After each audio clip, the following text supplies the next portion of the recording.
What up, though, man? It's your boy Danye BC2, and today this video is going to be about how to get rich off of a job.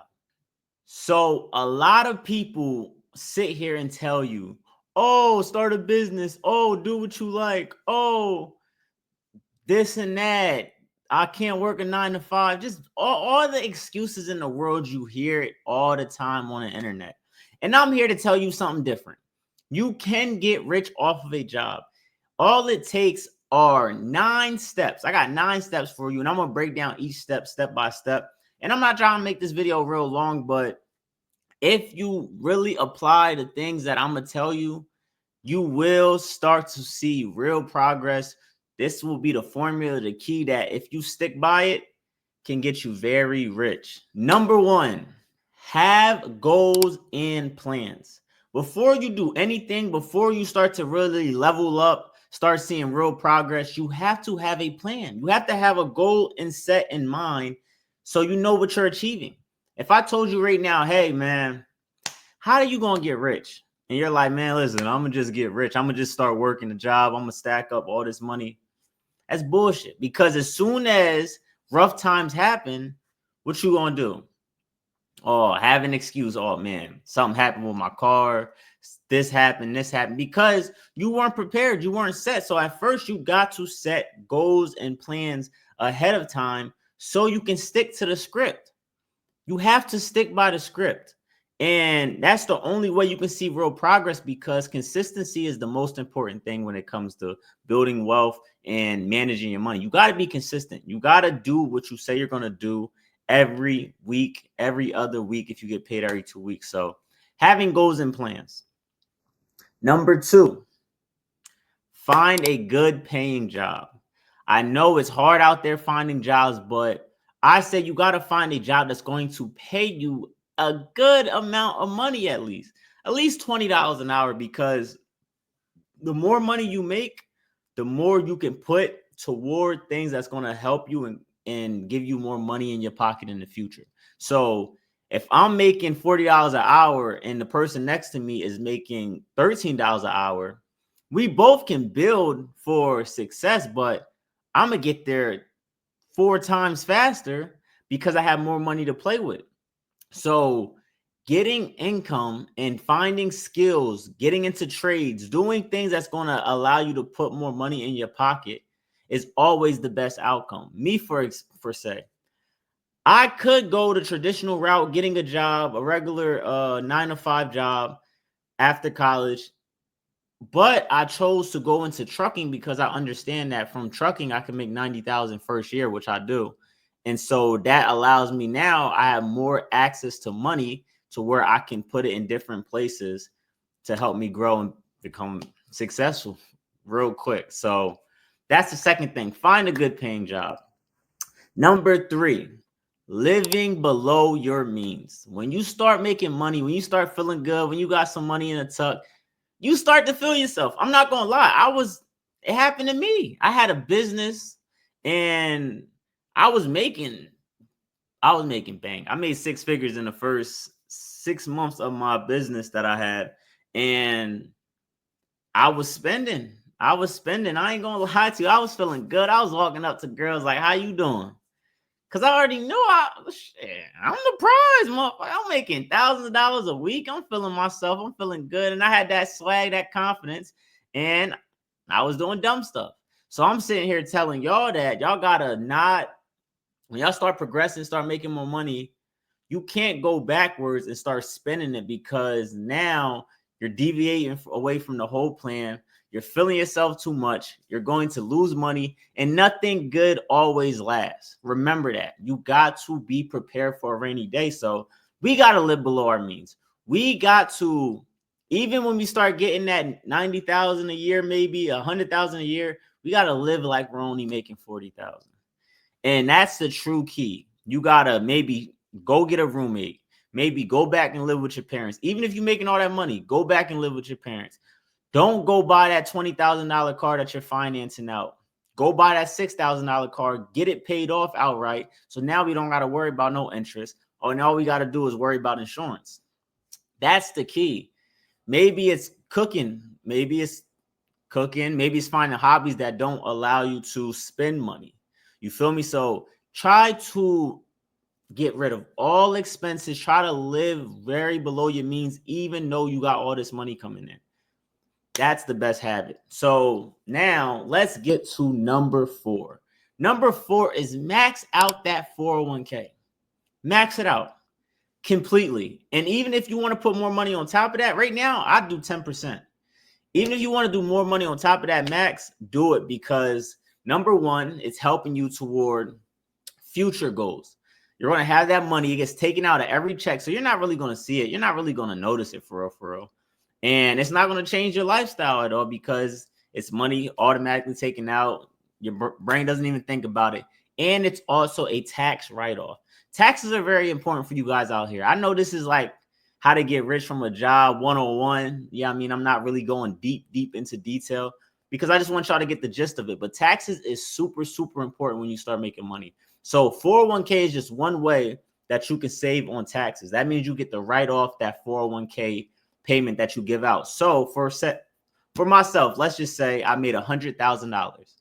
If I've been putting 10% into that $100,000 for my 401k, that means I have $10,000 in my 401k.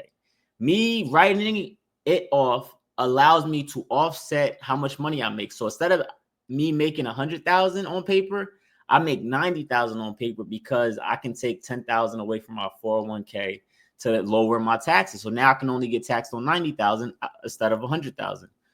That's how that works. And the max you can put in your 401k for a year is $23,500, something around there, about $23,000, $24,000. So that's the max you can write off, is $23,000, $24,000. But please, out there, if you haven't maxed out your 401k, if you haven't maxed out your 401k, that should be the first thing that you do. Now, number 5, you should be working like a dog. I don't know who told you guys out there that you shouldn't be working your butt off. Why should you be working 60 hours a week? Who gave y'all that weird advice? Because if you got 2 arms, 2 legs that work, you're healthy, very functional, go get that money. Go get the money. Run up a bag. I don't care if you have one job that's 30 hours a week. Go get you a second job.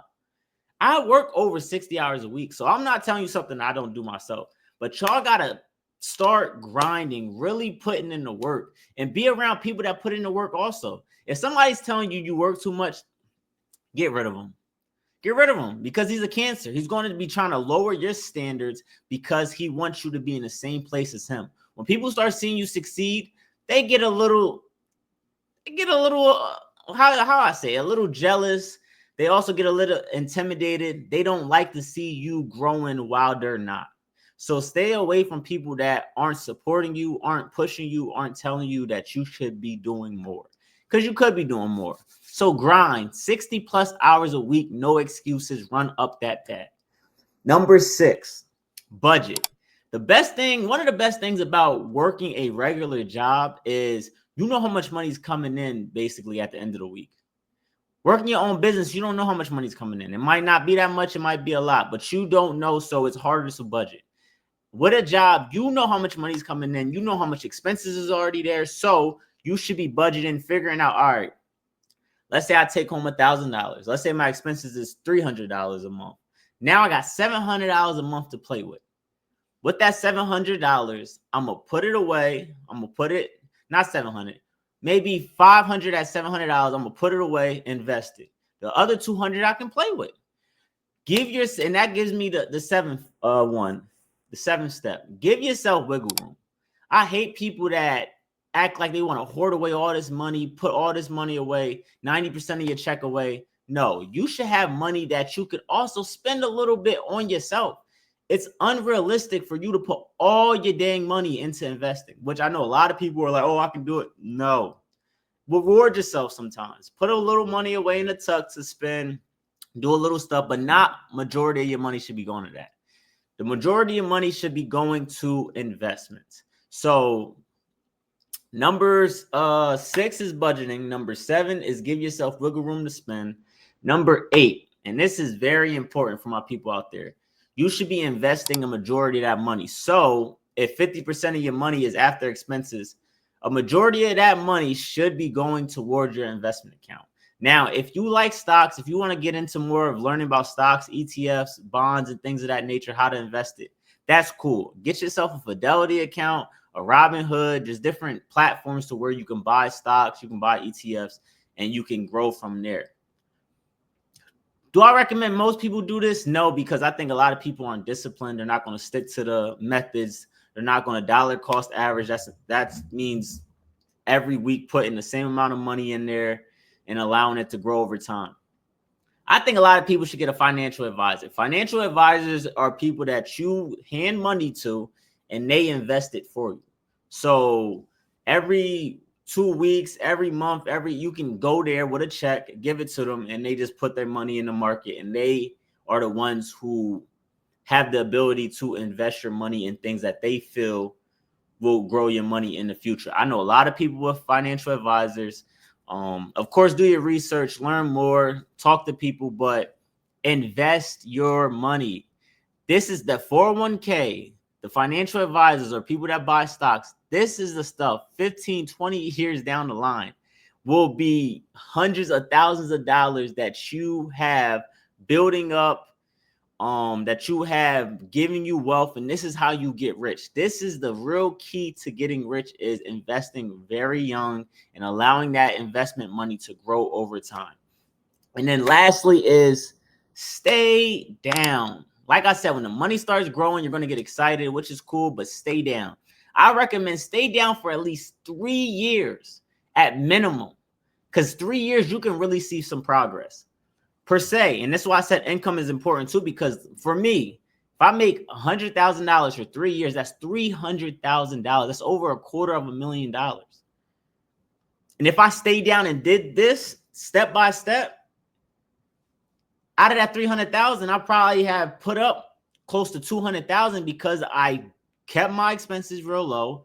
I've been putting the majority of my money in investing, and I've been living way below my means. So now I have close to $250,000 invested out there, making me more money, growing over time. And that's the true key. In just 3 years, I got $250,000 that is in the market. And I ain't even talk about real estate and things of that nature, but in this video, I don't want to dive deep into that. But this is the key. You don't got to be this huge content creator. You don't got to be this huge athlete to get rich. No, I just told you something. If you can get your income up to close to 6 figures a year, I just told you step by step how to have $250,000 in 3 years out there in the market. 3 years. You can't hold it down for 3 years? Come on, man. But I hope you guys enjoyed this video. Y'all took something from it, and I'm going to make more videos like this, trying to educate y'all on certain things that I'm doing, that I'm learning, and how I'm going about it. And hopefully y'all don't make the same mistakes as me, and y'all take the advice that I give y'all. So please hit that like and subscribe button if you enjoyed the video, and I'm going to see you on the next one. Peace.